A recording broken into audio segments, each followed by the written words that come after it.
आज के लेक्चर के अंतर्गत हम संविधान की पृष्ठभूमि को समझने का प्रयास करेंगे कि संविधान की जो निर्माण प्रक्रिया है उसके कई सारे चरण रहे हैं।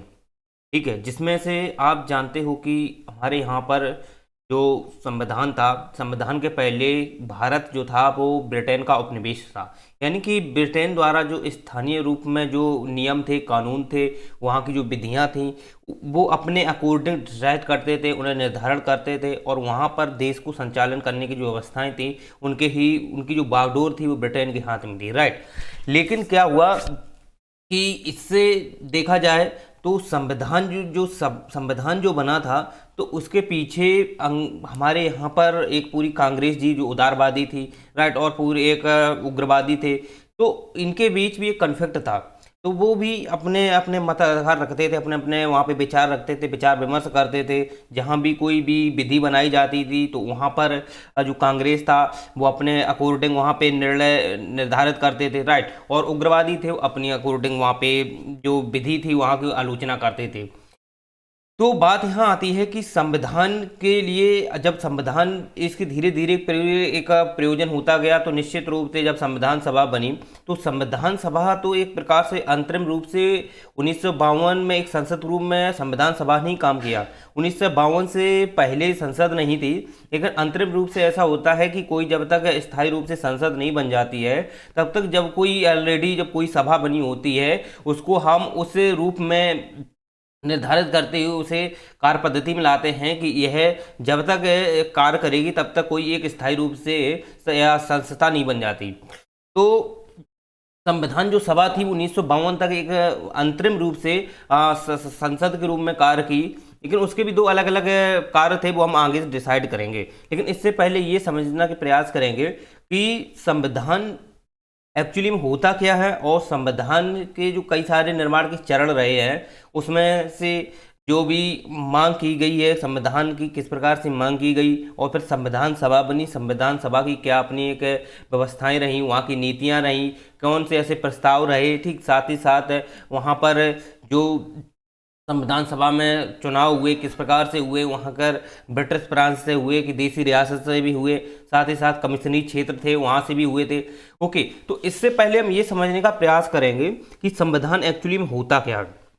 सभी जानते हो कि संविधान एक्चुअली में देखा जाए तो किसी देश का ऐसा एक दस्तावेज होता है, एक ऐसा वहाँ का लिखांकन या आप लिखित या अलिखित भी हम बोल सकते हैं कि वहाँ का एक दस्तावेज होता है जहाँ पर कोई भी देश अपने देश में जो नियमित रूप से वहाँ कर जो नियम होते हैं, कानून होते हैं, विधियाँ होती हैं, वो एक्चुअली में इसके द्वारा एक निर्णय डिसाइड कर लिया जाता है कि हम इसके माध्यम से अपने देश के सभी विधि व्यवस्था को संचालित करेंगे, राइट।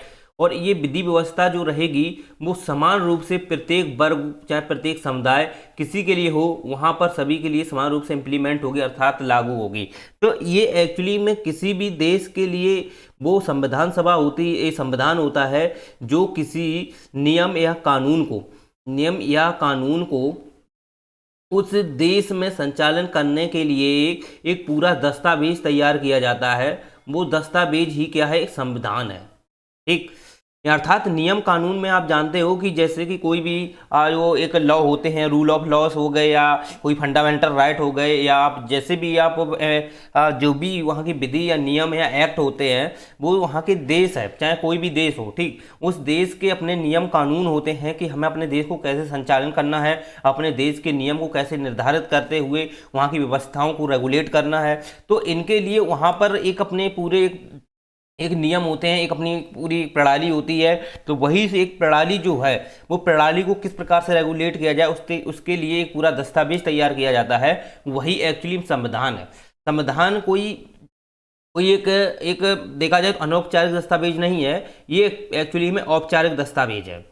औपचारिक दस्तावेज का मतलब ये होता है कि अगर कोई चीज़ रेगुलेट हो रही है तो वो इसके माध्यम से ही होगी, अर्थात इसके माध्यम से ही होगी। यानी कि कोई भी जैसे विधि बनाई जाएगी तो वो संविधान में निहित होनी चाहिए, ठीक, वो विधि व्यवस्था के तहत निहित होनी चाहिए कि हमारे संविधान में ये चीज़ निहित है कि हमारा संविधान इस चीज़ को मान्यता प्रदान करता है कि ये विधि ऐसे लागू रेगुलेट होनी चाहिए कि वहाँ का प्रत्येक वर्ग या प्रत्येक समुदाय उसको मान्यता दे या उसको रेगुलेट करने में अपना एक समर्थन दे। तो ये चीज़ें जो होती हैं वहाँ पर जो सभी एक नियमित रूप से व्यवस्थाएं होती हैं उनको रेगुलेट करने के लिए पूरा औपचारिक जो एक दस्तावेज होता है उसे हम संविधान कहते हैं।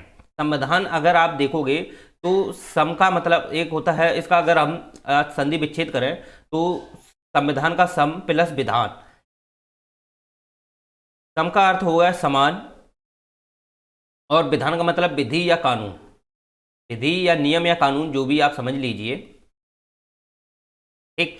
तो समान नियम या विधि या कानून, अर्थात इसको अगर आप देखोगे संविधान को तो दो एंगल से देखा जाता है। संविधान को दो एंगल से देखा जाता है। एक एंगल ऐसा होता है कि सरकार जो होती है वो जनता के प्रति कैसा एंगल रखती है। ओके, सरकार जो होती है वो जनता के प्रति कैसा एंगल रखती है। दूसरी बात, जो जनता होती है वो सरकार के प्रति कैसा एंगल रखती है। यानी कि सरकार क्या डिसाइड चाहती है कि हम जनता को इस प्रकार से विधि या नियम या इस प्रकार के कुछ प्रावधान प्रोविजन बनाएं ताकि जनता उसको रेगुलेट करने में अपना समर्थन दे।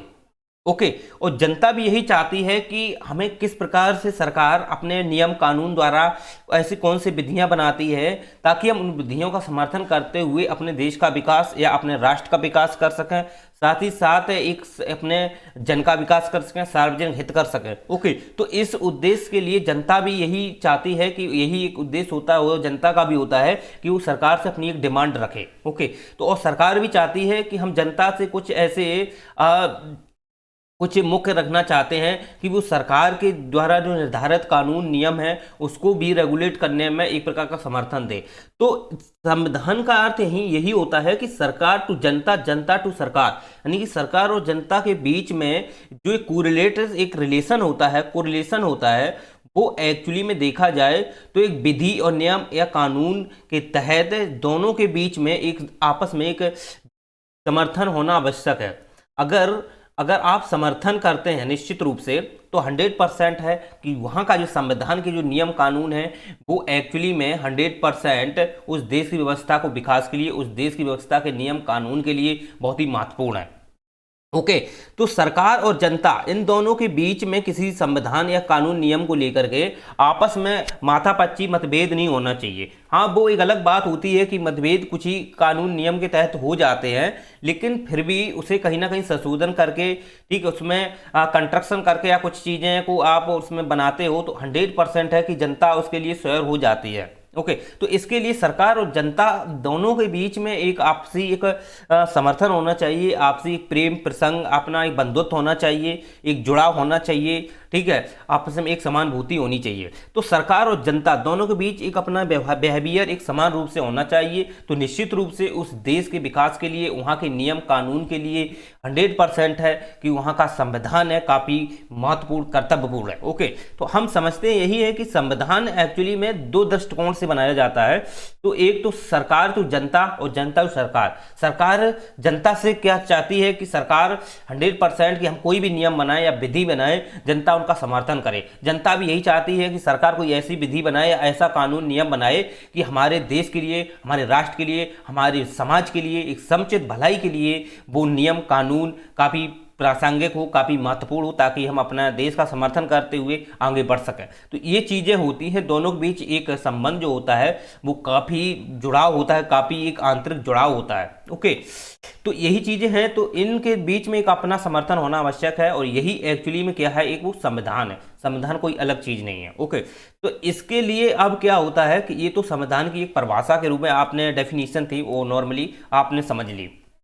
अब हम बात ये करते हैं कि संविधान जो है वो एक्चुअली में ऐसे आ नहीं गया, इसके पीछे कई सारे चरण रहे, कई सारे ऐसे मंतव्य रहे, मतभेद माथापच्ची रही है, तब हमारा संविधान बना है। संविधान बनने के पीछे एक पूरी एक सभा रही है, और जिस सभा ने इस संविधान का अंतिम रूप से 26 जनवरी 1950 को इस संविधान को पूर्ण रूप से समर्थन दे दिया गया था, इसे अपना लिया गया था। लेकिन कुछ संविधान 24 से जैसे नवंबर 1949 को भी थे, वो पूर्ण रूप से लागू हो गए थे, लेकिन इसे देखा जाए तो 26 जनवरी 1950 को पूर्ण समर्थन दिया गया। संविधान एक पूरा जो रहेगा उस देश के नियम कानून को लिए, वहाँ के नियम विधियों के लिए काफ़ी एक महत्वपूर्ण दस्तावेज रहेगा। तो सबसे पहले हम ये समझते हैं कि संविधान, तो ये थोड़ा नॉर्मल रूप में आपने समझ लिया, तो संविधान समझने के पीछे एक विधि, जो बहुत सारे वहाँ के अपने नियम रहे हैं, वहाँ के लोगों ने अपने कैसी व्यवस्थाएं रही हैं, उनको लेकर थोड़ा हम इसकी पृष्ठभूमि को समझते हैं। चलिए, तो अगर आप बात करो कि संविधान सभा जो थी इसने संविधान का निर्माण किया, और संविधान सभा के द्वारा ही जो वहाँ पर जो प्रस्ताव थे या नियम जो विधियाँ थी, वहाँ पर एक अलग अलग जो सदस्य थे उनके अपने निर्णय थे, अपने नियम थे, उनके हिसाब से उनके विचार थे। जिसमें भीमराव अम्बेडकर भी थे, ओके, जवाहरलाल नेहरू थे, ठीक, राजेंद्र प्रसाद थे, ऐसे अबुल कलाम थे, ऐसे बहुत सारे सदस्य थे जो एक्चुअली में देखा जाए संविधान सभा में अपने बात रखते थे, अपने मंतव्य रखते थे, विचार रखते थे कि संविधान सभा की प्रणाली कैसी होनी चाहिए, संविधान कैसा होना चाहिए। तो ये विचार उनके संविधान सभा के अंतर्गत होते थे। लेकिन संविधान सभा किस प्रकार से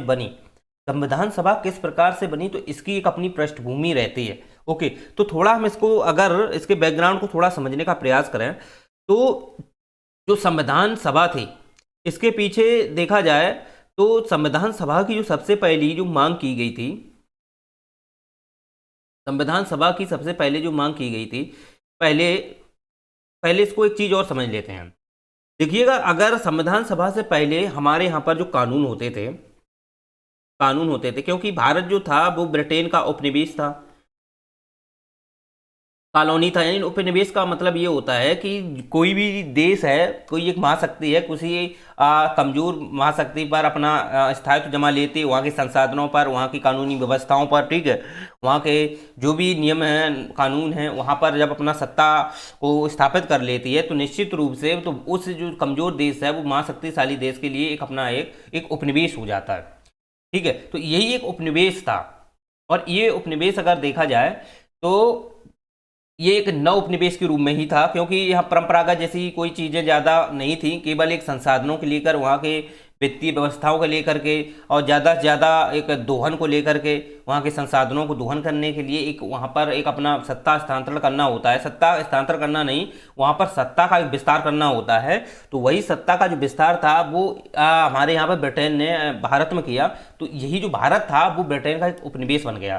तो ब्रिटेन के अपने जब इस पर पूरा स्थापित कर लिया, तो जैसा कि आप जानते हो कि पहले तो 1858 का जो देखा जाए एक्ट था, तो इस एक्ट के तहत जो पहले तो कंपनी के हाथों में पूरी शासन डोर थी, कंपनी जो थी। लेकिन बाद में क्या हुआ कि जब यही ब्रिटेन के जो महारानी थी एलिजाबेथ, वहाँ जो भी ब्रिटेन क्राउन था, या ब्रिटेन क्राउन एक देखोगे वहाँ की ये पूरी संसद हुआ करती थी, ब्रिटेन था, तो उनके अंडर हाथ में ये पूरे चली गई थी। ब्रिटेन क्राउन था एक्चुअली, राजा वहाँ पर जो राजा रानी होते थे उनके अंडर में यहाँ की देश की शासन व्यवस्था संचालित करने के लिए वहाँ इसका सत्ता का क्या हो गया, स्थानांतरण हो गया, और वो हो गया था ब्रिटेन की महारानी के यहाँ पे।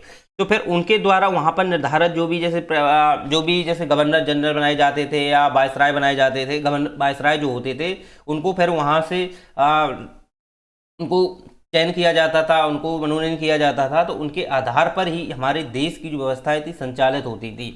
तो हमारे यहाँ पर देखा जाए तो दो प्रकार के कानून होते थे। तो दो प्रकार कानून में आप, एक तो होते थे स्थानीय कानून और एक थे ब्रिटेन कानून। स्थानीय कानून की बात की जाए तो ये स्थानीय कानून सभी जो भी यहाँ पर हमारे देश में तो आप जैसा कि जानते हो कि हमारा देश है बहुल धर्मी देश है। यहाँ पर बहुलतावादी व्यवस्थाएं पाई जाती हैं, सभी के अपने अपने धर्म है। हिंदू धर्म अपना अपना अलग अपना एक रहता है, मुस्लिम का अपना अलग है, सिख का अलग है। ठीक, तो सबके अपने अपने धर्म हैं, अपने अपने धर्म के अकॉर्डिंग अपने नियम होते हैं, उनके कानून होते हैं। या कोई भी जैसे कि अपनी एक जो व्यवस्थाएं होती हैं, जैसे कि आप ले लो हिंदू मैरिज एक्ट, हिंदू के अकॉर्डिंग अपने शादियां मतलब जैसे धर्म के अकॉर्डिंग वो डिसाइड की जाती हैं। मुस्लिम अपने अकॉर्डिंग डिसाइड करता है, मुस्लिम का अपना एक पर्सनल लॉ है, ठीक, और हिंदू का अपना एक लॉ है। तो इसके अकॉर्डिंग अलग अलग हिंदू हैं, मुस्लिम हैं, चाहे सिख हों या ईसाई हों, कोई भी हों, हमारे देश में क्या करते हैं वो अपने स्थानीय कानून के माध्यम से वहाँ पर व्यवस्थाएं चलाते थे। लेकिन दूसरी बात है ये, लेकिन ये कानून जो होते थे ये सार्वभौमिक नहीं होते थे। सार्वभौमिक का मतलब ये है कि कोई भी जैसे हिंदू है, ठीक है, तो हिंदू अगर कोई भी नियम या अपनी मैरिज एक्ट जैसे कोई भी बनाता है या कोई भी ऐसे धर्म से संबंधित धर्म विशिष्ट हेतु कोई नियम या कोई ऐसा विचार विमर्श करते हैं कि ये होना चाहिए, तो वो सार्वभौमिक नहीं होते थे। क्योंकि सार्वभौमिक का अर्थ ये हो गया तो फिर मुस्लिमों को भी अपनाना होता था या सभी सिख ईसाइयों को भी। लेकिन ऐसा तो होता नहीं था कि सिख अपना लें या मुस्लिम अपना लें या ईसाई अपना लें, ऐसा नहीं अपनाते थे। लेकिन ये सार्वभौमिक नहीं होते थे। यहाँ पर जिस हेतु, जैसे हिंदू धर्म है तो हिंदू धर्म ही अपनाते थे, मुस्लिम धर्म है तो मुस्लिम धर्म अपना नियम कानून पर्सनल लॉ उनका अलग होता था, तो वो अपने अकॉर्डिंग डिसाइड किया करते थे। ओके, तो ये इनके अपने कानून विधि थे। लेकिन भले ही इन पे हस्तक्षेप ब्रिटेन करता था, ब्रिटेन हस्तक्षेप करता था, क्योंकि यहाँ पर देखी जाए तो बहुत सारी हिंदू धर्म में भी ऐसी कुर्तियाँ थी परंपरागत थी, जिसको जैसे राजा राम मनोहर राय ने भी इस पे काम किया, ईश्वर विद्यासागर ने भी काम किया, ठीक है, दयानंद सरस्वती ने भी काम किया। तो इन्होंने अपने अपने अलग से इन्होंने अंग्रेजों के साथ में अपना एक जुड़ाव रखते हुए, क्योंकि ये वैसे भी विशिष्ट उच्च वर्ग के लोग हुआ करते थे, तो इन्हें बुद्धिजीवी वर्ग थे तो इन्हें समझ थी, ठीक, तो ये परंपरागत प्रथाएं कुर्तियों को निदान करना चाहते थे, वो उनको खत्म करना चाहते थे। तो ये इन्होंने सुधार करने का प्रयास किया था जो स्थानीय कानून होते थे हमारे देश के लिए। ओके, तो अब दूसरी बात आती है ब्रिटेन। तो ब्रिटेन के जो कानून होते थे वो एक्चुअली में देखे जाएं तो ब्रिटेन के जो विधि द्वारा अपने कानून बनाते थे, और ये विधियां जो देखी जाए तो आप जानते हो कि वहाँ अंग्रेज जो होते थे, ब्रिटेन जो वहाँ की रानी होती थी, महाराजा महारानी होते थे, तो उनके द्वारा ये डिसाइड किया जाता था कि हमारे देश का संचालन ब्रिटेन द्वारा कैसे संचालित किया जाए। तो वहाँ पर जो गवर्नर जनरल होते थे, एक तो होता था केंद्र में भी होता था, एक केंद्र में भी गवर्नर जनरल होता था, जो वर्तमान अगर देखोगे तो ये राष्ट्रपति के रूप में है, और एक राज्य में भी गवर्नर जनरल होता था, एक गवर्नर होता था, राज्य में भी गवर्नर होता था। और ये देखे जाएं तो ये वायसराय जो होते थे, ये वायसराय के अंडर में काम करते थे, ठीक।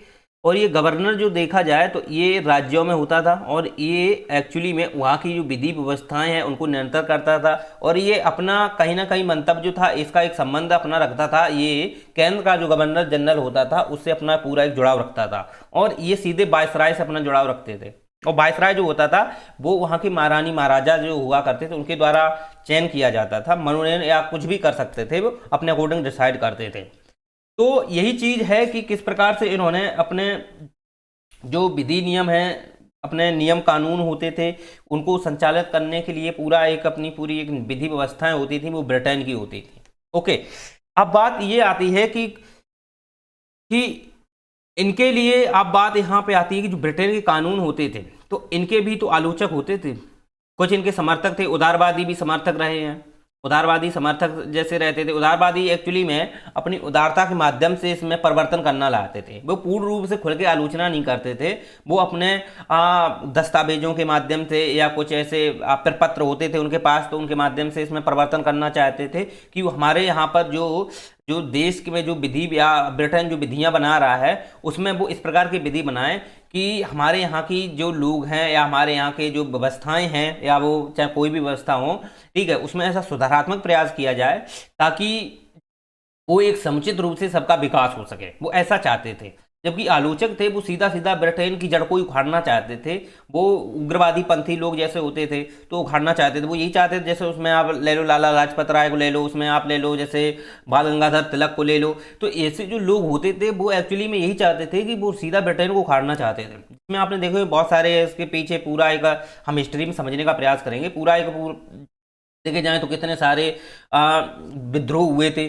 तो ये सब उग्रवादी पंथी लोग होते थे, इनके माध्यम से विद्रोह किए जाते थे। तो अब बात ये आती है कि इनके आलोचक में आप अगर देखोगे तो सबसे पहले संविधान सभा की जो मांग की थी, सबसे पहले जो संविधान सभा की मांग की थी वो की थी M N Roy. M N Roy, और एम एन रॉय एक्चुअली में देखे जाएं तो ये वामपंथी नेता थे। वामपंथी नेता का मतलब ऐसा होता है, ये एक्चुअली में आलोचक। अगर वामपंथी अगर दक्षिणपंथी को आप समझना चाहो तो यहाँ समझ लो, जैसे फ्रांस में राजा हुआ करते थे, जैसे वहाँ लुई 14वां, लुई 15वां, 16वां जो हुआ करते थे, तो वहाँ पर आप देखोगे तो दो वर्गों में 3 वर्ग हुआ करते थे इस प्रकार से, जिसमें इधर जो लेफ्ट होता था या राइट होता था, इधर राइट में, तो राइट में होते थे दक्षिणपंथी। और दक्षिणपंथी एक्चुअली में देखे जाएं तो ये राजा से परंपरागत बातें करते थे, या राजा की जो परंपरागत नीतियां हैं, कानून हैं, उसका एक समर्थक थे। ठीक, कि हमारे देश में जो भी व्यवस्थाएं चलेंगी परंपरागत रूप से, विधियां जो हैं उस हिसाब से चलाई जाएंगी। जबकि इधर के जो होते थे वामपंथी, ये वामपंथी एक्चुअली में ये चाहते थे सभी को समानता, स्वतंत्रता, ये सभी को समानता स्वतंत्रता की बात करते थे। और स्वतंत्रता समानता में अगर आप देखोगे तो निश्चित रूप से ये आलोचक होते थे, ये राजा की आलोचना करते थे वामपंथी। जबकि मध्यम लोग में भी अगर देखोगे, मध्यम मार्गी जो थे वो दोनों की बातों को सुनते थे और अपना एक निष्कर्ष देते थे।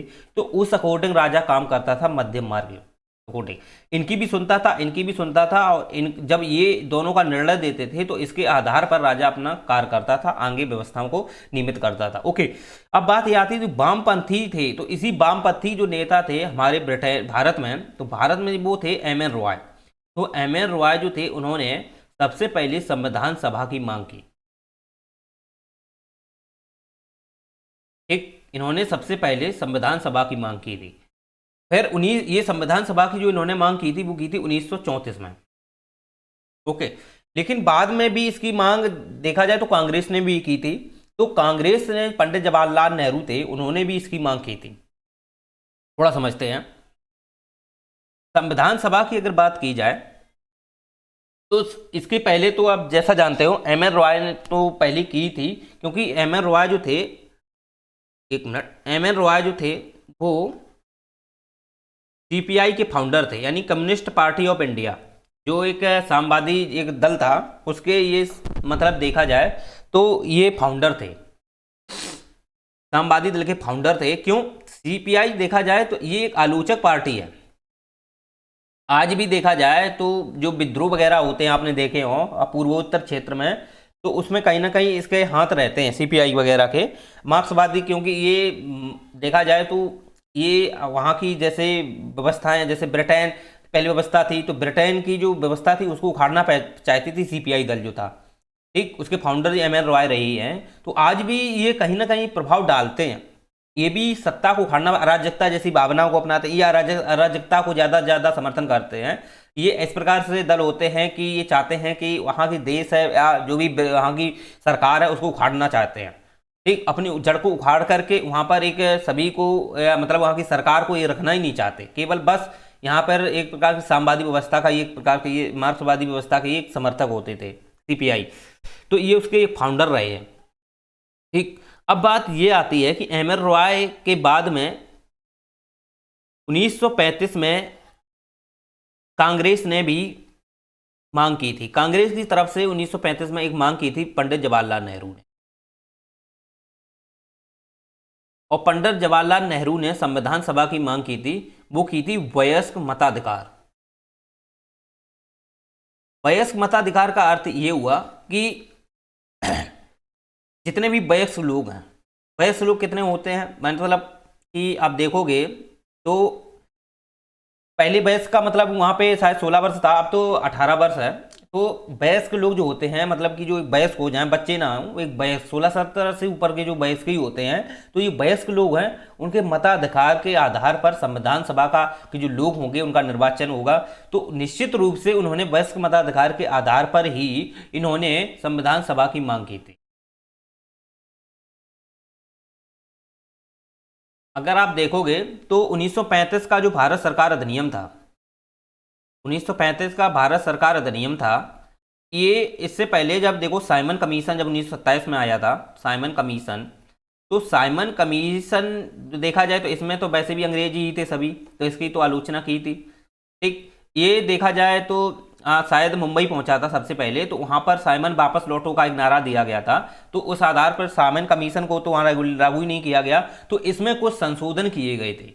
और वो संशोधन करने के लिए 1930 से 1932 तक 3 गोलमेज सम्मेलन हुए थे। 3 गोलमेज सम्मेलन, 3 गोलमेज सम्मेलन, गोलमेज का मतलब एक गोलाकार मेज होती थी, वहां पर सम्मेलन होते थे, 3 सम्मेलन हुए थे, जिसमें जो दूसरा सम्मेलन था वहां पर कांग्रेस ने भाग लिया था, कांग्रेस ने दूसरे सम्मेलन में भाग लिया था। महात्मा गांधी ने, महात्मा गांधी की तरफ से दूसरे सम्मेलन में भाग लिया गया था, लेकिन इसका कोई निष्कर्ष नहीं निकला था। तीनों गोलमेज सम्मेलन हुए और अंबेडकर साहब एक ऐसे व्यक्ति थे जिन्होंने तीनों में भाग लिया था, तीनों गोलमेज सम्मेलन हुए तीनों में, क्योंकि ये चाहते ही थे कि जनजातीय विकास करना, क्योंकि ये जनजाति थे और जनजातियों को लेकर बहुत सारी कुर्तियाँ थी। ठीक, तो ये वैसे भी एक देखा जाए तो निम्न वर्ग से ही ये समुदाय से अपना मतलब कि ये आते थे, तो इस वो यही चाहते थे कि हमारे यहाँ पर जो कुर्तियाँ हैं उनका निदान किया जाए, तो उनका भी समान रूप से समर्थन होना चाहिए। तो ये तीनों में उन्होंने भाग लिया था, वो थे भीमराव अंबेडकर साहब। जबकि दूसरा कांग्रेस का दूसरा जो गोलमेज सम्मेलन हुआ था उसमें कांग्रेस ने भाग लिया था, पहले और तीसरे में नहीं लिया था, उसमें महात्मा गांधी ने लिया था। तो इसके बाद में जब ये तीनों गोलमेज सम्मेलन हुए तो इसके जब निष्कर्ष निकला, तो निष्कर्ष जब निकाला गया तो फिर इसके बाद में ही तो ये भारत सरकार अधिनियम जो आया था वो इसी के आधार पर आया था। भारत सरकार अधिनियम जो था वो साइमन कमीशन के बाद जो 3 गोलमेज सम्मेलन हुए थे, तो जब उसका जो निष्कर्ष निकला था वो भारत सरकार अधिनियम, और ये जो भारत सरकार अधिनियम था, ठीक, ये हम पूरा अलग से पढ़ेंगे। तो ये निश्चित रूप जब 1935 में आया, तो ये देखा जाए तो इसके आधार पर ही वहाँ पर व्यवस्था रेगुलेट होनी चाहिए, लेकिन ये पूर्ण रूप से लागू हो ही नहीं पाया था। लेकिन फिर भी यहाँ पर देखा जाए तो इसके आधार पर वहाँ की व्यवस्थाओं को संचालन और अनौपचारिक रूप से होने लगी थी, लेकिन ये पूर्ण रूप से लागू नहीं हो पाया था। फिर भी इसके मंतव्य से देखा जाए तो 1935 में ही पंडित जवाहरलाल जो नेहरू थे, उन्होंने वयस्क मताधिकार के आधार पर ही एक संविधान सभा की मांग की थी, संविधान सभा की मांग की थी, राइट। तो ये जो संविधान सभा की जब इन्होंने मांग की, वो की थी 1938 में। 1935 में आया था भारत सरकार अधिनियम, लेकिन उन्होंने इसी के मतलब बेसिस पर पंडित जवाहरलाल जो नेहरू थे, उन्होंने 1938 में वयस्क मताधिकार के आधार पर ही संविधान सभा की मांग की। लेकिन उस समय देखा जाए तो इनकी मांग को स्वीकार नहीं किया गया था। क्यों? क्योंकि उस समय अगर आप देखोगे तो क्या होने लगा था, द्वितीय विश्व युद्ध, द्वितीय विश्व युद्ध स्टार्ट हो गया था। और जब द्वितीय विश्व युद्ध स्टार्ट हो गया तो वहाँ पर जो ब्रिटेन थे, क्योंकि ब्रिटेन भी शामिल था, ये मित्र राष्ट्रों की तरफ से शामिल था, ब्रिटेन है, रूस है, अमेरिका है, ठीक, और फ्रांस है, ये जो 4-5 जो देश होते थे ये मित्र राष्ट्र थे। तो इनकी तरफ से भी वहाँ पर 1900 जब युद्ध में जब शामिल हो गया ब्रिटेन, तो ब्रिटेन ये चाहता था कि भारत को भी इसमें शामिल किया जाए। लेकिन भारत के लोग वहाँ पर आप देखोगे जो उग्रवादी थे, वो उग्रवादी जो लोग थे वो एक्चुअली में शामिल नहीं होना चाहते थे। वो कहते थे कि ये वाला अब समय है इसको जड़ से उखाड़ फेंकने का। लेकिन जो इसका उदारवादी जो लोग होते थे वो इसको जड़ से उखाड़ने का कोई चाहते ही नहीं थे, ठीक। वो इसकी तरफ से जो महात्मा गांधी थे, महात्मा गांधी ने ये बात कही थी कि अगर हम ब्रिटेन को अगर हम समर्थन देते हैं तो शायद हो सकता है कि ब्रिटेन हमारा उद्धार कर दे, या ब्रिटेन बाद में हमारे जो देश है जो नियंत्रण किए है उसका मतलब उसे छोड़ दे, या उसका मतलब उपनिवेश को ख़त्म कर दे। तो गांधी जी ने इसका समर्थन किया था कि हाँ निश्चित रूप से हाँ वहाँ पर जो जो वहाँ पे जो द्वितीय विश्व युद्ध हो रहा है वो द्वितीय विश्व युद्ध में हमारे यहाँ की सेना है उसको शामिल होना चाहिए, शामिल करने के लिए समर्थन किया था, जबकि उग्रवादी नहीं चाहते थे। लेकिन इनका उद्देश्य यही था कि ये तो हिंदू मुस्लिम सभी को एकता देना चाहते थे। ओके, तो इनका मतलब एक एकतावादी रूप में इनका पूरा एक दृष्टांत रहा है अहिंसकवादी नीति। तो ये चाहते थे कि कहीं ना कहीं ब्रिटेन का मतलब यही उद्देश्य था कि हम उसको शामिल कर लें, लेकिन उग्रवादी शामिल नहीं होना चाहते थे। वो आलोचना करते थे कि नहीं अब यही समय है इसको जड़ से उखाड़ फेंकने का ब्रिटेन को। तो ये क्या करते थे, तो इन्होंने जबरन, क्योंकि इनकी विधियां कानून इनके ही चलते थे, तो हमारे यहाँ पर जो भी सेना हुआ करती थी तो सेना को इन्होंने जबरन वहां पे भर्ती कर लिया, जबरन मतलब शामिल कर लिया द्वितीय विश्व युद्ध में, शामिल कर लिया द्वितीय विश्व युद्ध में। लेकिन बात ये हुई कि फिर इसके बाद में जब शामिल कर लिया तो उनकी अपनी ब्रिटेन की वैसे भी कूटनीति होती थी, तो उन्होंने बाद में इन्होंने 1940 में एक अगस्त प्रस्ताव भेजा था, अगस्त में आया था, तो अगस्त प्रस्ताव इसके नाम से जानते हैं।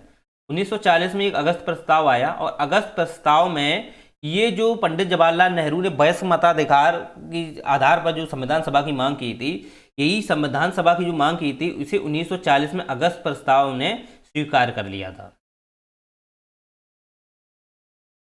ठीक, लेकिन ये वयस्क मत आधार पर हो ही नहीं पाया था, इसे स्वीकार जरूर कर लिया था, लेकिन इनकी अलग ही अपनी एक रणनीति हुआ करती थी ब्रिटेन की।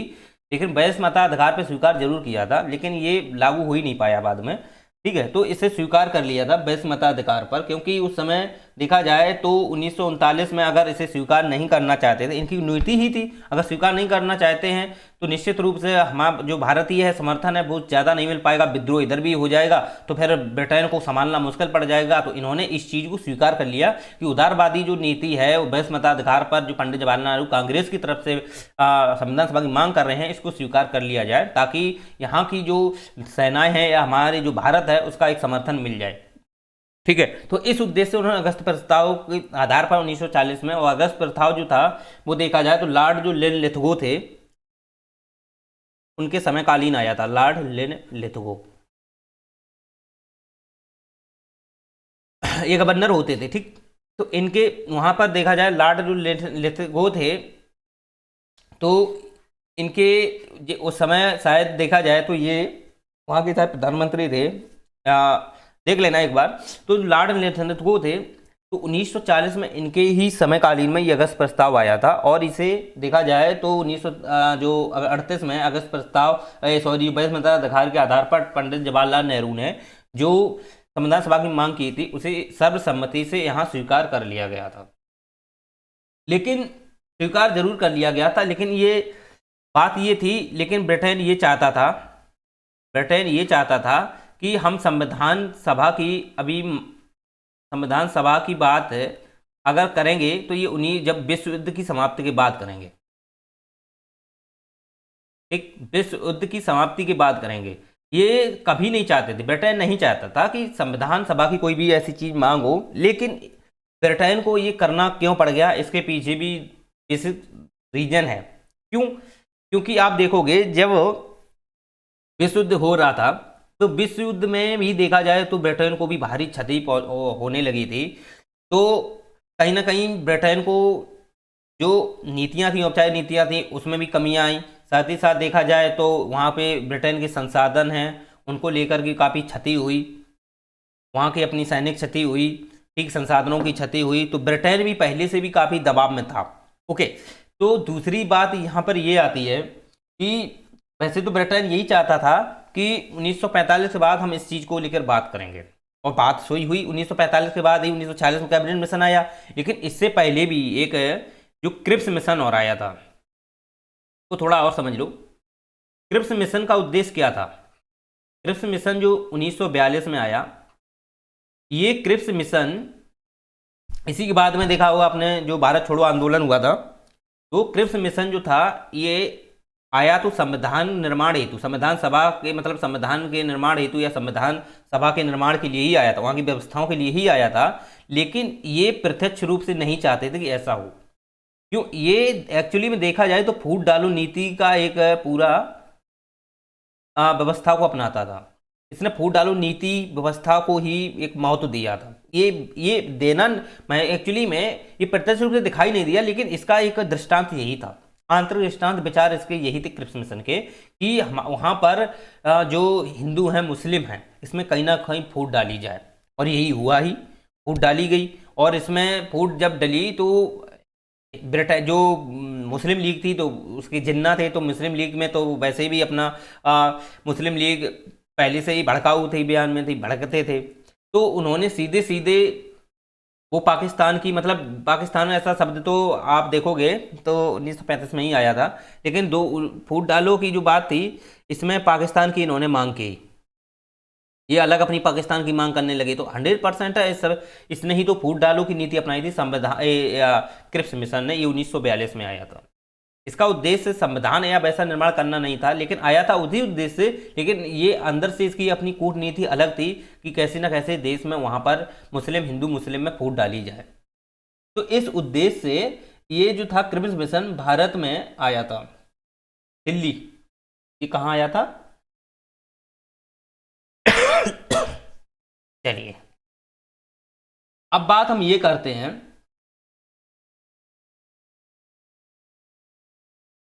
जब इसने ये आया तो इसको तो अस्वीकार कर दिया था ना, इसे अस्वीकार कर दिया था, इसे अस्वीकार कर दिया। तो फिर इसके बाद देखो वो भारत छोड़ो आंदोलन हुआ, ठीक, पूरा भारत छोड़ो आंदोलन इसी आधार पे हुआ था। तो इसे जब अस्वीकार कर दिया तो इसके बाद में आप देखोगे तो क्या हुआ, तो क्या होता है कि ब्रिटेन पर भी दबाव था। ब्रिटेन पर कैसा दबाव था कि देखा जाए तो एक संधि हुई थी, अटलांटिक संधि, अटलांटिक संधि। अटलांटिक संधि में अगर देखोगे तो अमेरिका के राष्ट्रपति थे, अमेरिका के राष्ट्रपति Franklin D Roosevelt, Franklin D Roosevelt. दूसरे थे फ्रांस के दकालिए, फ्रांस के थे दकालिए। और ब्रिटेन के जो थे वो थे विंस्टन चर्चिल, विंस्टन चर्चिल। इन तीनों के नेतृत्व में एक अटलांटिक संधि हुई थी, और उस अटलांटिक संधि में ये कहा गया था कि जो भी ब्रिटेन के उपनिवेश देश हैं उनको मुक्त किया जाए, उनको मुक्त किया जाए, ठीक। इसी अटलांटिक संधि में जो भी ब्रिटेन के जितने भी मुक्त देश हैं उनको कहीं ना कहीं मुक्त किया जाए। तो वहां पर जो अटलांटिक संधि थी, अगर वैसे भी विश्व युद्ध हो ही रहा था निश्चित रूप से, तो उसमें अमेरिका भी ब्रिटेन की तरफ से सहायता दे रहा था। अगर ब्रिटेन ऐसा नहीं करता, फ्रांस भी उन्हीं की तरफ से था, ब्रिटेन अगर ऐसा नहीं करता तो कहीं ना कहीं इनका साथ नहीं मिलता, तो ब्रिटेन हार जाता। ओके, तो ब्रिटेन पर इसका एक दबाव था, विदेशी नीतियों का दबाव था, विदेशी जो विधियां थी अमेरिका की थी, फ्रांस की थी, उनका भी दबाव था, काफ़ी अलग अलग देशों का दबाव था ब्रिटेन पर कि वो कहीं ना कहीं उपनिवेश देशों को छोड़ दे, ठीक। दूसरी बात है यूएनओ जो था 24 अक्टूबर 1945 को जब बना, तो इसकी एक नीति थी शांतिपूर्ण नीति, शांति सह अस्तित्व की नीति, शांति सह अस्तित्व की नीति। और शांति अस्तित्व की नीति के अंतर्गत तो यही चीजें हैं कि कोई भी देश एक स्वतंत्र और अपना एक संप्रभु देश बनेगा, कोई भी देश किसी पर उपनिवेश या मतलब शासन व्यवस्था नहीं चलाएगा। तो वहां पर कहीं ना कहीं यूएनओ, तो यूएनओ का भी अपना देखा जाए तो अलग से उसके अलग अपनी नीति चार्टर हैं, तो उनके आधार पर ही वहाँ की शांतिपूर्ण नीति सह अस्तित्व की नीति अपनाई गई। तो उसमें यही कहा गया कि जितने भी उपनिवेश देश हैं ब्रिटेन के उनको छोड़ दिया जाना चाहिए। तो उपनिवेश जो ब्रिटेन के देश थे लगभग में आप देखोगे तो 80% देशों पर भी ब्रिटेन का पूरा कब्जा रहा है। अफ्रीका देख लो, एशिया में भी देख लो, इधर आप दक्षिण पूर्व एशिया में आप देख लो, ठीक, वहाँ पर ब्रिटेन का भी प्रभाव रहा है। तो 80% देशों पर, 80% भूमि पर ब्रिटेन का एक अपना वर्चस्व था। तो यही अमेरिका और फ्रांस ये चाहते थे कि इसको कहीं ना कहीं उपनिवेश जो शासन है उनको ख़त्म किया जाए, क्योंकि यूएनओ आ गया था, तो यूएनओ का मतलब एक यही उद्देश्य था 1945 में बना था कि इसको शांतिपूर्ण सहस्त्र नीति में अपनाई जा, क्योंकि जब विश्व युद्ध समाप्त हुआ, जब यूएनओ आया तो यूएनओ ने भी यही चीज़ को अपनाया कि वहाँ पर जो भी उपनिवेश व्यवस्थाएं हैं उनको खत्म किया जाए और सभी को एक खुला छोड़ दिया जाए, उनको एक संप्रभु राष्ट्र बना दिया जाए या स्वतंत्र उन्हें स्वतंत्रता दी जाए। तो इस उद्देश्य से इसका भी एक पूरा प्रभाव था इस पर यूएनओ का भी। दूसरी है अटलांटिक संधि भी थी। ओके, और तीसरी अगर देखोगे तो ब्रिटेन में भी सत्ता का हस्तांतरण हो गया था। ब्रिटेन में सत्ता का हस्तांतरण हुआ। अगर आप देखोगे तो ब्रिटेन में दो पार्टियां हैं, जैसे एक लेबर पार्टी है और एक है कंजर्वेटिव, एक कंजर्वेटिव पार्टी है। कंजर्वेटिव पार्टी के जो प्रधानमंत्री थे वहाँ के, वो थे विंस्टन चर्चिल। और ये ब्रिटेन जो चर्चिल थे ये तो काफ़ी आक्रतापूर्ण नीति अपनाते थे, काफ़ी उग्रतापूर्ण या आक्रामक नीति अपनाते थे और वे कहीं ना कहीं भारत को छोड़ना नहीं चाहते थे। ओके, लेकिन वहाँ पर जब हस्तांतरण होने की बात ये आ गई कि क्योंकि विंस्टन चर्चिल के समय में ही वहाँ विश्व युद्ध होने लगा, तो ब्रिटेन में भी अराजकता फैल गई। तो वहाँ पर भी देखा जाए तो एक पार्टी लेबर थी, तो लेबर पार्टी उस समय उदारतापूर्ण नीति अपनाती थी। लेबर पार्टी जो थे उदारवादी लोगों की प्रकार की नीतियाँ थीं, लेकिन ये बड़ी वर्चस्व में नहीं थी। लेकिन ये बाद में जब विजयी हुई, ये क्योंकि ये हार गई थी, बाद में पार्टी ये हार गई थी, ये जीत गई थी, वहाँ भी सत्ता का हस्तांतरण हुआ। तो इसके जो प्रधानमंत्री बने थे वो बने थे क्लीमेंट इटली। और क्लीमेंट इटली जो थे, इनके ही कार्यकाल में एक कैबिनेट मिशन आया था। ठीक, इनके ही कार्यकाल में एक कैबिनेट मिशन आया था। और ये जो कैबिनेट मिशन था इसके 3 सदस्य थे। ये क्लीमेंट इटली जो देखे जाएं तो आप देखोगे वहाँ पर जब ब्रिटेन में सत्ता हस्तांतरण हुई तो वहाँ पर क्लीमेंट इटली जब बने थे 1946 में, तो इसके बाद में इन्होंने ही अपने कार्यकाल में एक कैबिनेट मिशन भेजा था भारत। और वो कैबिनेट मिशन सबसे पहले कहाँ पहुँचा था? दिल्ली। ये कहाँ पहुँचा था? दिल्ली पहुँचा था कैबिनेट मिशन। और ये कैबिनेट मिशन में 3 सदस्य होते थे, 3 सदस्य थे। और वो 3 सदस्य थे Sir Stafford Cripps, Sir Stafford Cripps. और दूसरे थे Lord Pethick Lawrence, Lord Pethick Lawrence. और एक तीसरे सदस्य थे एबी अलेक्जेंडर, एबी अलेक्जेंडर।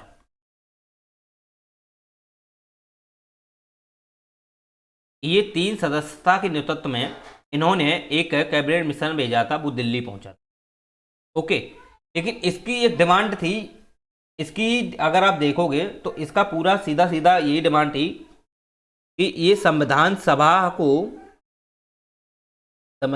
को निर्वाचन के आधार पर जो संविधान की जो सभा रहेगी उसमें जो सदस्य रहेंगे उनका निर्वाचन होगा। और वो निर्वाचन इसने रखा था 10 लाख सीट पर, 10 लाख सदस्यों पर एक सीट। ठीक, और ये जो इन्होंने सीटें निर्धारित की थी वो की थी 389। कैबिनेट मिशन ने ही 389 सीटें निर्धारित की थी। और वो संविधान सभा जो बनेगी वो निर्वाचित होगी, वो चाहे प्रत्यक्ष हो या अप्रत्यक्ष हो। ठीक, वहाँ पर जो सीट रहेगी वो 10 लाख के आधार पर रहेगी, यानी 10 लाख जनसंख्या में एक सीट रहेगी। और इस प्रकार से 389 सीटें इसने निश्चित की थी। किसने? कैबिनेट मिशन ने। ओके, और इसे फिर क्या कर लिया गया था? इसे स्वीकार कर लिया था, इसे स्वीकार कर लिया गया था। चलिए, उम्मीद करते हैं आपको ये चीज़ें स्पष्ट हो गई होंगी कि किस प्रकार से संविधान सभा के निर्माण से पहले जो भी व्यवस्थाएं हमारे यहाँ पर रही हैं, ठीक, उस चीज़ को लेकर के कैसे मंतव्य रहे हैं, ये विचार हमने आपको स्पष्ट कर दिए। अब हम बात ये करते हैं जो कैबिनेट मिशन था, कैबिनेट मिशन की जो एक आया था उसने यही बेस रखा कि संविधान जो सभा बनेगी वो निर्वाचन होगा उसका, चाहे वो प्रत्यक्ष हो या अप्रत्यक्ष हो, उसमें 389 सीटें होंगी और प्रत्येक सीट जो रहेगी वो 10 लाख की जनसंख्या पर एक सीट रहेगी।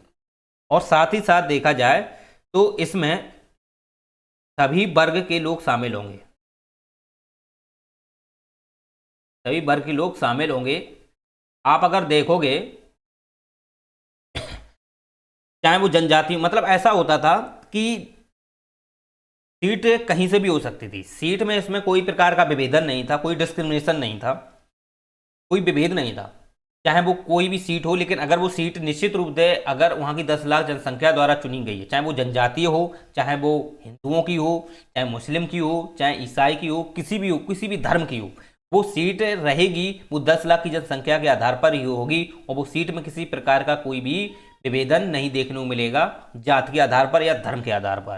तो इसलिए यहाँ पर सभी वर्ग लोगों को शामिल करने की बात की गई थी, वो संविधान सभा के अंतर्गत गई। और ये बात किसने की थी? कैबिनेट मिशन ने। ओके, तो अब बात ये आती है कि जब ये दिल्ली पहुंचा तो इसने ये चीजें बात रखी। तो अब आती है बात, ये 24 मार्च 1946 को पहुंचा था, लिख लो एक बार, पूछ देता है। जो कैबिनेट मिशन था 24 मार्च 1946,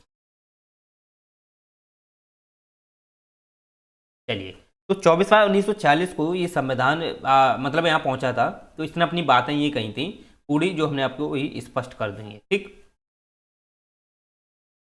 चलिए, अब हम बात करते हैं चुनाव, क्योंकि इसने निर्वाचन चुनाव की बात की। अब हम चुनाव की बात करते हैं। तो यहाँ पर जो चुनाव था वो 389 सीटें थी। तो 389 सीटों में जो 289 जो सीटें होती थी वो इसने ब्रिटिश प्रांत से रखी। ब्रिटिश प्रांत का मतलब ये होता है, यहाँ पर गवर्नर होता था, और गवर्नर देखा जाए तो यहाँ पर जो शासन व्यवस्था थी वो प्रत्यक्ष रूप से चलाई जाती थी। यहाँ की शासन व्यवस्था जो थी वो ब्रिटेन द्वारा या अंग्रेजों द्वारा वो प्रत्यक्ष रूप से चलाई जाती थी। और ये ऐसे ब्रिटिश प्रांत कितने होते थे? 11 ब्रिटिश प्रांत थे। इसमें आपने देखा हो जैसे संयुक्त प्रांत है जो उत्तर प्रदेश है, ठीक, ऐसे 11 प्रांत होते थे। सबसे बड़ा संयुक्त प्रांत था। तो ब्रिटिश प्रांत थे, उसमें 11 मतलब ब्रिटिश ऐसे प्रांत होते थे, वहां से इन्होंने 292 सीटें रखी थी।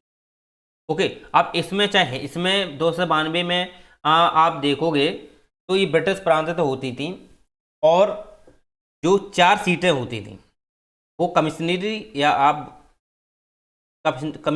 या आयुक्त, जो आयुक्त होते थे या कमिश्नरी होते थे, वहां से निर्धारित की गई। और ये जो क्षेत्र देखा जाए तो ये एक प्रकार का केंद्र शासित प्रदेश होते थे।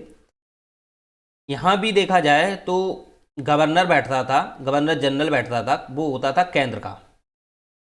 यहाँ पर गवर्नर होता था। ये प्रांत होते थे, जैसे वर्तमान में देखा जाए, वर्तमान में जो राज्य नहीं, राज्य होते थे, वर्तमान में जो राज्य थे वहाँ से जो गवर्नर होता था, जैसे वर्तमान में जो राज्य हैं उनके राज्यपाल हैं, गवर्नर बोलते हैं उनको भी, तो वो गवर्नर होते थे।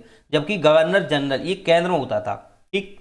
तो इसे वर्तमान में देखा जाए तो ये राष्ट्रपति है। अब आज भी केंद्र शासित प्रदेश हैं, वहाँ पर आप देखोगे प्रशासक जरूर मिलता है, लेकिन कहीं ना कहीं वहाँ पर भी जो शासन व्यवस्था है वो राष्ट्रपति द्वारा ही वहाँ पर संचालित होती है। राष्ट्रपति संचालित करता है, ओके। जिसमें जहाँ पे मुख्यमंत्री या विधानमंडल नहीं है, वहाँ पर सीधे प्रत्यक्ष रूप से राष्ट्रपति शासन व्यवस्था संचालित करता है, ओके। प्रशासक वहाँ पे प्रशासक करता है, लेकिन वो कहीं ना कहीं राष्ट्रपति के अंडर में ही होता है। चलिए, तो ये गवर्नर जनरल था, वो केंद्र में था, ठीक। तो इसके आधार पर वहाँ की सीटें जो निर्धारित की गई थी वो इस प्रकार से 4 की गई थी। इसके बाद और 93 जो सीटें थीं, 93 जो सीटें थीं ये थीं प्रेसिडेंट या देसी रियासत, जो देसी रियासती रजवाड़ा होते थे उनकी सीटें निर्धारित की गई थी। और ये जो चुनाव था वो प्रत्यक्ष अप्रत्यक्ष रूप से, क्योंकि इनका जो देसी रियासतें होती थी ये इनका मनोनयन करना था, इनका मनोनयन करना था। वो था कैसे? जो वहाँ के राजा था, राजा के द्वारा या राजा स्वयं या राजा के द्वारा कोई भी व्यक्ति वहाँ के चुन करके भेजा जाता। तो ये एक प्रत्यक्ष रूप से था, क्योंकि राजा अगर अपने अकॉर्डिंग चुन के भेजता था, किसमें? जो भी संविधान सभा बनेगी 389 सीटें थी उसमें। तो संविधान सभा में देसी रियासत के जो वहाँ के राजा हुआ करते थे, या राजा स्वयं या राजा किसी भी सदस्य को अपना वहाँ पे मनोनयन करके वहाँ भेज सकता था, ये प्रत्यक्ष था उनका। जबकि अप्रत्यक्ष अगर देखा जाए, अप्रत्यक्ष अगर आप देखोगे तो ये था ब्रिटिश प्रांत में। अब ब्रिटिश प्रांत में अप्रत्यक्ष किस रूप से थे? देखो, अप्रत्यक्ष दो प्रकार का होता है। अप्रत्यक्ष जो चुनाव है वो दो प्रकार का है। प्रत्यक्ष चुनाव तो आप जानते ही हो कि जैसे ग्राम सभा जो होती हैं, जिनके जो प्रधान बनते हैं, वहाँ पे प्रत्यक्ष चुनाव होता है। देखोगे आप सीधे सीधे वहाँ चुनते हैं, ठीक। और अप्रत्यक्ष चुनाव आप देखोगे तो लोकसभा जो चुनाव होता है, लोकसभा विधानसभा के जो चुनाव होते हैं, वहाँ पर सीधे सीधे देखे जाए तो वहाँ प्रत्यक्ष चुनाव होता है। क्योंकि जो भी वहाँ मुख्यमंत्री बनता है या प्रधानमंत्री बनता है, तो जो लोकसभा के जो सदस्य होते हैं, चाहे वो विधानसभा के जो सदस्य होते हैं, उनको जनता चुनती है, वो प्रत्यक्ष चुनती है। लेकिन वहाँ का जो मुखिया जो होता है, वो अप्रत्यक्ष रूप से उनके द्वारा चुना जाता है। जो जनसंख्या ने या जनता ने जिन प्रतिनिधियों को चुना है, उनके चुनाव के दौरान, चुनाव के बाद ही वहाँ मुख्यमंत्री या प्रधानमंत्री को चुनते हैं। ओके, तो ये अपना एक अप्रत्यक्ष चुनाव है। और ये अप्रत्यक्ष चुनाव में थोड़ा अंतर है, क्योंकि अप्रत्यक्ष चुनाव ये भी है, लेकिन यहाँ पर जो था वो सार्वभौमिक मताधिकार था। यहाँ पर जो है वर्तमान जो होता है वो सार्वभौमिक मताधिकार होता है। सार्वभौमिक मताधिकार का मतलब ये है 18 वर्ष से ऊपर के जितने भी हैं वो सभी क्या है, सार्वभौमिक मताधिकार। क्योंकि ये देखा जाए तो 1967 के बाद में ये सब कर दिया गया, 18 वर्ष से जो ऊपर के हैं वो सभी मत देने की भागीदार हैं। और मत देना तो एक संवैधानिक अधिकार है, ना कि एक संवैधानिक अधिकार है, मत देना एक संवैधानिक अधिकार है। चलिए, तो ये सार्वभौमिक मताधिकार के आधार पर ही यहाँ पर लोकसभा या विधानसभा के चुनाव होते हैं, क्योंकि सब मत डालते हैं उसमें, जो भी 18 साल तक वयस्क लोग हैं उनसे मत डालते हैं, ठीक। लेकिन यहाँ पर देखा जाए तो यहाँ पर अप्रत्यक्ष चुनाव था ब्रिटिश प्रांत से। लेकिन ये किस प्रकार का था, यहाँ अगर आप देखोगे तो यहाँ पर भी जनता ने चुनी थी। क्योंकि ब्रिटिश प्रांत अगर देखोगे तो यहाँ भी विधायिका होती थी, ठीक, विधायिका होती थी। तो इस विधायिका के जो सदस्य होते थे, वो अप्रत्यक्ष रूप से चुने जाते थे। और वो अप्रत्यक्ष जो चुनाव होता था वो होता था विशिष्ट मताधिकार। विशिष्ट का मतलब है कि जो उच्च वर्ग हों या कुछ अच्छे पढ़े लिखे हैं या कुछ अच्छे पद पर कार्य कर रहे हैं, ठीक, उन्हें ही मत देने का अधिकार था। यहाँ सार्वभौमिक मताधिकार का कोई भी चुनाव नहीं होता। तो यहाँ जो ब्रिटिश प्रांत के जो सदस्य होते थे, इनको जो चुना गया था विशिष्ट मताधिकार। ये अप्रत्यक्ष था, और ये अप्रत्यक्ष सार्वभौमिक नहीं था। यहाँ जैसे अप्रत्यक्ष सार्वभौमिक होता है, लेकिन यहाँ विशिष्ट था, कुछ ही लोगों को ही था। उम्मीद करते हैं आपको ये चीज़ें स्पष्ट हो गई होंगी कि ब्रिटिश प्रांत में जो भी सदस्य चुने गए, जैसे कि 292, ये अप्रत्यक्ष रूप से विशिष्ट मताधिकार पर ही चुने गए थे। और कमिश्नरी क्षेत्र आयुक्त थे, तो वहाँ पर भी देखा जाए तो एक प्रकार का अप्रत्यक्ष चुनाव था, वहाँ से भी 4 सदस्य चुने गए। तो ऐसे 389 सदस्य चुने गए थे, ठीक। अब जब चुनाव हुआ, जून जुलाई में चुनाव हुए थे। अब जब जून जुलाई में चुनाव हुए थे तो फिर इसकी बैठक में भी तो होगी। चलिए, अब बात हम ये करते हैं कि जब चुनाव हुए, संविधान सभा के जब चुनाव हुए, तो निश्चित रूप से इसमें जो सदस्य थे, जैसे टोटल कितने थे, 292 प्लस 4 और 93 ये, तो इन्होंने तो चुनाव में भाग ही नहीं लिया। ये चुनाव में भाग ही नहीं लिया, 93 देश रियासत थे, इन्होंने तो चुनाव में भाग ही नहीं लिया।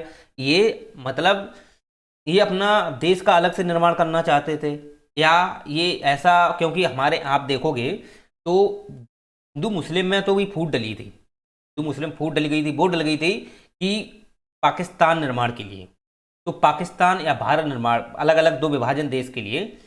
तो इसलिए वहाँ पर देखा जाए तो निश्चित रूप से तो देसी रियासत थी, तो वो यही इंतजार कर रही थी कि हम किस में शामिल होना चाहें, या पाकिस्तान में या भारत में, या अपना खुद देश निर्माण करने की ये सोच रहे थे। तो इसलिए इन्होंने 93 जो सीटें थी देसी रियासत की, इन्होंने चुनाव में भाग ही नहीं लिया था।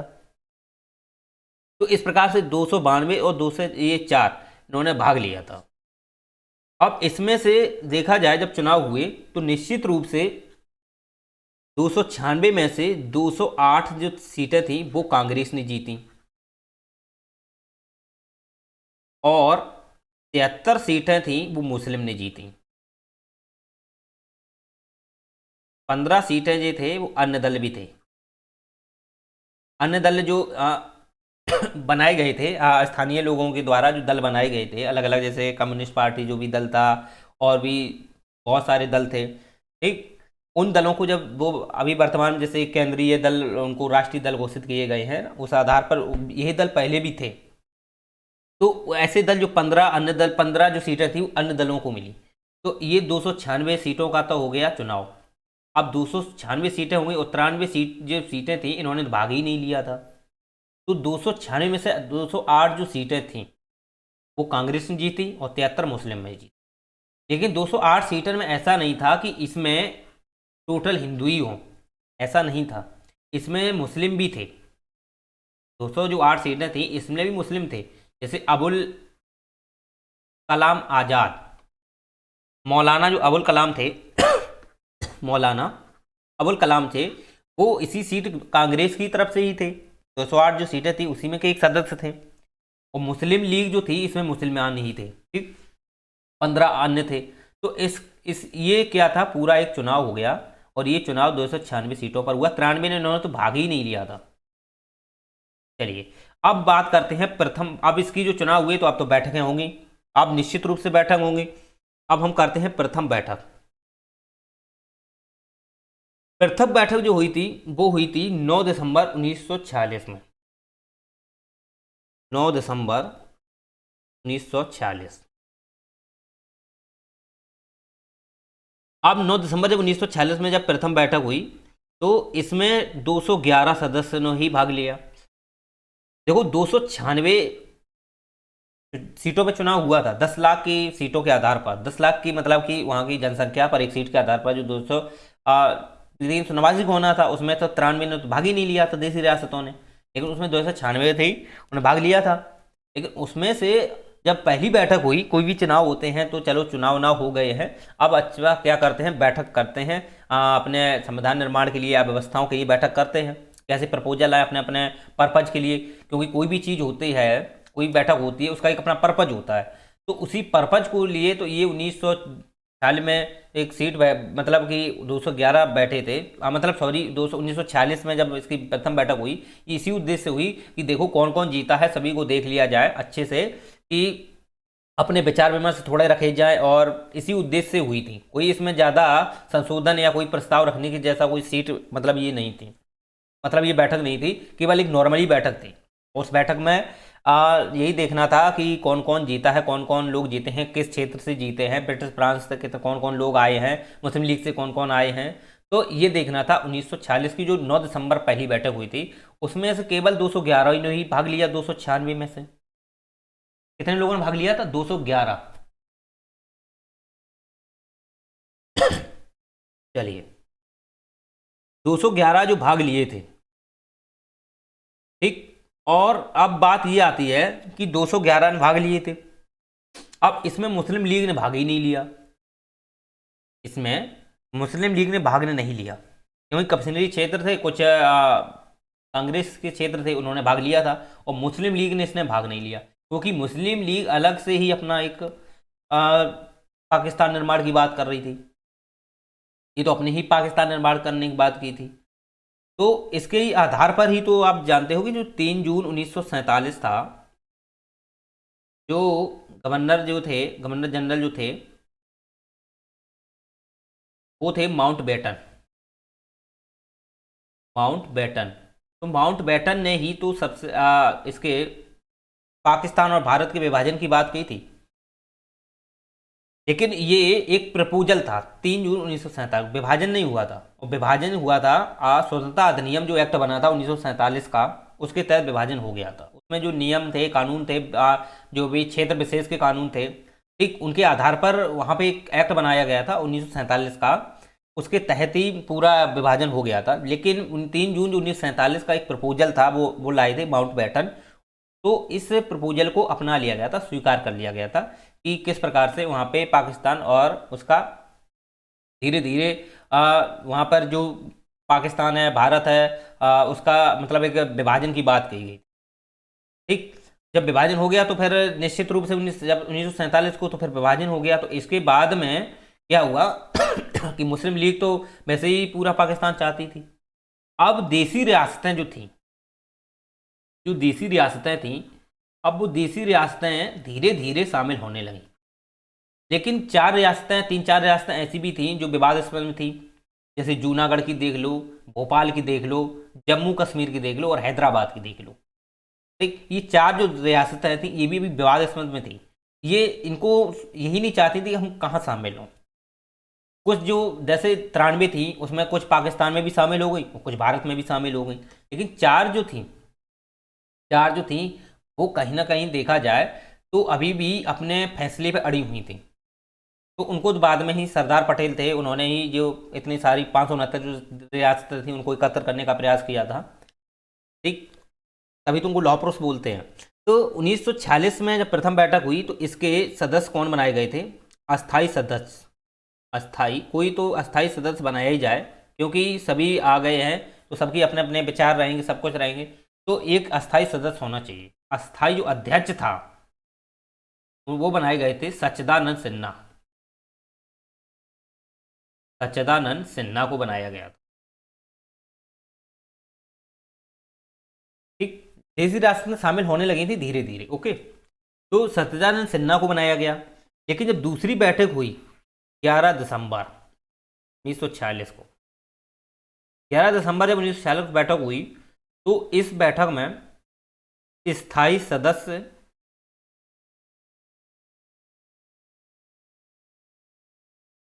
सदस्य जो थे वो थे इसके स्थायी अध्यक्ष, बोलो स्थायी अध्यक्ष, वो थे डॉक्टर राजेंद्र प्रसाद।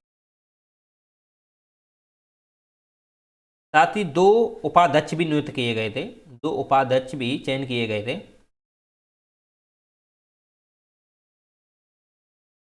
उसमें थे H.C. मुखर्जी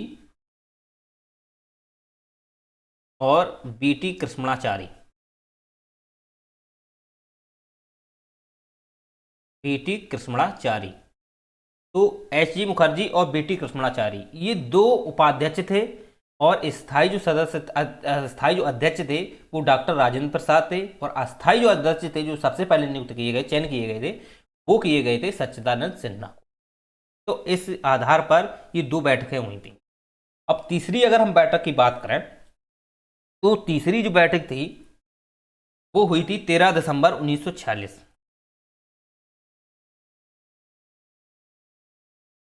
तीसरी बैठक 13 दिसंबर 1946 को हुई। और ये बैठक बहुत ही अहम बैठक थी, क्योंकि इस बैठक में पंडित जवाहरलाल नेहरू ने, तीसरी बैठक थी ये याद रखना, पंडित जवाहरलाल नेहरू ने उद्देश्य प्रस्ताव पेश किया था। 13 दिसंबर 1946 को उद्देश्य प्रस्ताव पेश किया और उद्देश्य प्रस्ताव ही बाद में एक प्रस्तावना का रूप बना। उद्देश्य प्रस्ताव का मतलब ये है कि हम जिस चीज़ का निर्माण करना चाह रहे हैं, जिस उद्देश्य के लिए हमने अपनी संविधान सभा का निर्माण किया, संविधान सभा को जो हम बैठे हुए हैं, संविधान सभा, उसका कुछ तो उद्देश्य होना चाहिए। किस उद्देश्य से बैठे हैं, तो यही जो उद्देश्य था वही प्रस्तावना का रूप निर्धारित करता है। और प्रस्तावना में संविधान का एक एक पार्ट उस प्रस्तावना में निहित है कहीं ना कहीं, क्योंकि इस उद्देश्य में, प्रस्ताव में अगर आप देखोगे तो इसमें आप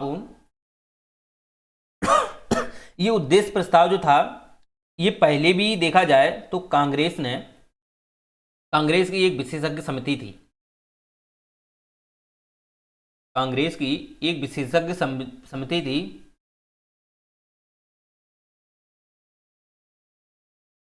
उसने इस उद्देश्य प्रस्ताव का निर्माण किया था। और इसका एक विचार यही था कि संविधान का निर्माण कैसे किया जाना चाहिए, क्या क्या विचार रखने चाहिए, क्या क्या व्यवस्थाएं रखनी चाहिए। ठीक, तो इस उद्देश्य हेतु ये उद्देश्य प्रस्ताव का जो निर्माण किया था विशेषज्ञ समिति ने किया था। और यही विशेषज्ञ समिति के जो अध्यक्ष थे वो थे पंडित जवाहरलाल नेहरू। तो पंडित जवाहरलाल नेहरू ने ही इसका फिर बाद में 1946 को 13 दिसंबर 1946 को इसको पेश किया था। और इसका एक ही मतव्य था कि संविधान निर्माण, संविधान व्यवस्थाएं या संविधान की जो विधि नियम कानून हम बनाएंगे, अपने देश का नियम कानून संचालन करेंगे, वो किन आधारों पे होना चाहिए, उसके क्या बेस होने चाहिए, उसका एक क्या पर्पज होना चाहिए। तो वही पर्पज जो था वो उद्देश्य प्रस्ताव के रूप में आया, जिसे बाद में प्रस्तावना में अपना लिया। तो प्रस्तावना जो है वो संविधान का एक मूल ढांचा, यानी कि मूल ढांचा का अर्थ ये हुआ कि संविधान का एक पूरा प्रारूप है, संविधान में नियम कानून विधि जो जिसके अकॉर्डिंग ये हमारा देश चलता है, ओके, उसका कहीं ना कहीं जुड़ाव इस उद्देश्य प्रस्ताव यानी कि प्रस्तावना से जुड़ा हुआ है। इसके हम प्रस्तावना अलग से पढ़ेंगे, बहुत सारे उसमें भी माता पच्ची रही हैं, आगे हम क्लियर कर देंगे। तो उद्देश्य प्रस्ताव इसी पर्पज से आया था, लेकिन इसके कुछ मूल बिंदु थे। इसके थे, ये उद्देश्य प्रस्ताव क्या चाहता था, हम भारत के लोग, इसमें शब्द किए पंडित जवाहरलाल ने लिखे थे, हम भारत के लोग भारत को स्वतंत्र, संप्रभु, लोकतांत्रिक गणराज्य, ये जो स्वतंत्र, संप्रभु, लोकतांत्रिक गणराज्य, ये जो शब्द जो थे वो उद्देश्य प्रस्ताव में ही पहले से ही निहित थे। साथ ही साथ देखो स्वतंत्र, इनका बहुत ही एक एक शब्द का इतना बड़ा मीनिंग है, इतना बड़ा अर्थ है। स्वतंत्र, स्वतंत्र का अर्थ क्या हुआ, सभी स्वतंत्र हैं, देश हमारा स्वतंत्र है। संप्रभु, लोकतांत्रिक गणराज्य, ओके, तो ये चीजें हैं, स्वतंत्र, संप्रभु, लोकतांत्रिक गणराज्य। इसके बाद न्याय की बात हुई कि न्याय कैसा होना चाहिए, तो सामाजिक न्याय की बात कही, सामाजिक समानता होनी चाहिए, जिसके लिए पूरा अनुच्छेद देखो आप, समानता का अधिकार दिया गया है। आर्थिक न्याय होना चाहिए और राजनीतिक न्याय होना चाहिए। राजनीतिक न्याय का मतलब ये है सभी की राजनीति में सहभागिता होनी चाहिए, सभी को अधिकार होना चाहिए, सभी को अधिकार मिलने चाहिए कि वो राजनीति में भाग लें या राजनीति में अपना मंतव्य रखें या राजनीति पार्टी में अपनी कोई भी विचार रख सकते हैं। तो विचार विमर्श या कोई भी आर्थिक व्यवस्था के लिए, आर्थिक न्याय के लिए, सामाजिक न्याय के लिए उन्होंने न्यायिक व्यवस्था भी इसी उद्देश्य प्रस्ताव में की थी, जिसे बाद में प्रस्तावना के रूप में जाना गया। तो जानते हो कि आप यही चीजें जो है ना कि उद्देश्य प्रस्ताव है वो बाद में प्रस्तावना के रूप में ही से शामिल कर लिया था। तो स्वतंत्रता, संप्रभुत्व है, लोकतांत्रिक गणराज्य, न्याय, सामाजिक, आर्थिक, राजनीतिक, ये उद्देश्य प्रस्ताव में ही शामिल कर लिए गए थे। तो इसे बाद में 22 जनवरी 1947 को 22 जनवरी 1947 को सर्वसम्मति से स्वीकार कर लिया गया। इसकी आलोचना नहीं हुई, सर्वसम्मति से इसे स्वीकार कर लिया गया था उद्देश्य प्रस्ताव, जो पंडित जवाहरलाल नेहरू ने 13 दिसंबर 1946 को पेश किया। उम्मीद करते हैं आपको ये चीज़ें स्पष्ट हो गई कि हमारा जो पूरा एक संविधान सभा जो है जो बनी, उसके पीछे क्या एक पृष्ठभूमि रही है, इसके बारे में हमने आपको क्लियर कर दिया। ओके, अगर जैसे और भी अगर आप समझना चाहो, एक फैक्ट रह गया था, वो थोड़ा इधर आप समझ लो कि जब ब्रिटेन चाहता था, इधर थोड़ा समझ लो, ब्रिटेन जैसे चाहता था कि सत्ता का हस्तांतरण, तो सत्ता का हस्तांतरण वो एक पर्पज पे उसने रखा, वो राष्ट्रमंडल की सदस्यता के आधार पर, यानी कि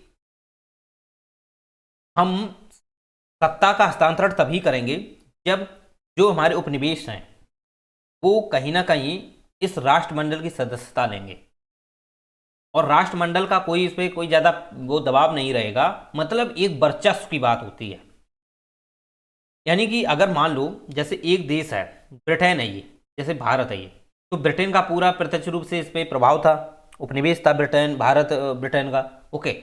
अब इसकी स्वतंत्रता या इसे उपनिवेश से मुक्त करना है, तो ब्रिटेन ये चाहता था कि जो भी हमारे देश, क्योंकि इस पर पहले से भी बहुत सारे प्रभाव थे, ओके, तो अब ये चाहते थे, ब्रिटेन चाहता था कि हम मुक्त कर देंगे, लेकिन इसका भी एक यही था, लक्ष्य था, ये चाहते थे कि ब्रिटेन जो भी देश उपनिवेश मतलब उपनिवेश से मुक्त होंगे वो राष्ट्रमंडल की सदस्यता लेंगे, और राष्ट्रमंडल जो था वो ब्रिटेन द्वारा ही निर्धारित था, लेकिन अमेरिका नहीं है, क्योंकि अमेरिका उसका रहा नहीं, बाद में मुक्त हो गया था पहले ही। तो जब उस समय जब उपनिवेश से जितने भी मुक्त हुए थे, जितने भी उपनिवेश हुए थे, उन्होंने सभी ने राष्ट्रमंडल की सदस्यता ली थी।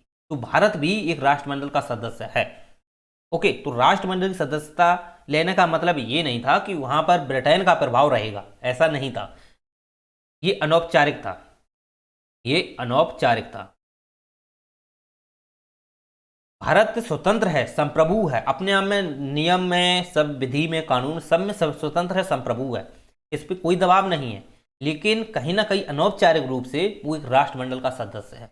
राष्ट्रमंडल का सदस्य क्यों? क्योंकि उस अब तो राष्ट्रमंडल की शायद सदस्यता को लेकर के भी अब देखा जाए तो खंडन हो सकता है, क्योंकि वहाँ की जो महारानी थी वो उनकी मृत्यु होगी ब्रिटेन की, तो राष्ट्रमंडल की सदस्यता को लेकर के भी अब देखो माता बच्ची होगी, जो भी है, ठीक है। तो राष्ट्रमंडल की सदस्य देखा जाए तो भारत है, वो इसी के लिए है क्योंकि उसने जब ब्रिटेन ने एक अपनी नीति अपनाई थी, राष्ट्रमंडल की नीति, कि हम उन देशों को मुक्त कर देंगे जो राष्ट्रमंडल की सदस्यता अपनाएगा, तो राष्ट्रमंडल की सदस्यता भारत ने ली, तो ब्रिटेन ने इस आधार पर मुक्त किया था। ओके, चलिए, तो उम्मीद करते हैं आपको ये चीज़ें स्पष्ट हो गई होंगी कि किस प्रकार से संविधान सभा बनी, और संविधान जो सभा थी